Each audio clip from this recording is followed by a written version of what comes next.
आणि या बॉम्बस्फोटामधील एक आरोपी प्रसाद पुरोहित यांच्या घरासमोर जल्लोष झाला। पुण्यामध्ये हिंदुत्ववादी कार्यकर्ते त्यांच्या घरासमोर जमले। प्रसाद पुरोहित कधीही दहशतवादी नव्हते आणि निकालामुळे काँग्रेस नेते नाराज असल्याची सुद्धा चर्चा आहे।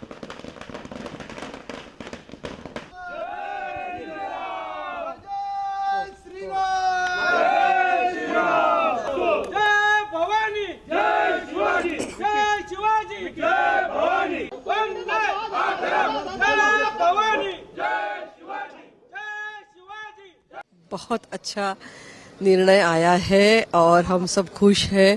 17 साल से लगातार ये लड़ाई चल रही थी और बेवजह भगवा आतंकवाद कह के साध्वी प्रज्ञा सिंह हो, हमारे पुणे के कर्नल प्रसाद पुरोहित हो और बाकी भी लोग हो, उनके ऊपर बेबुनियाद आरोप लगाए गए। हमने सबने ये भी देखा है कि साध्वी जी का कितना उनके साथ क्या क्या किया गया, मतलब ये सब बहुत बुरा हुआ उनके साथ, लेकिन आज न्याय हुआ है।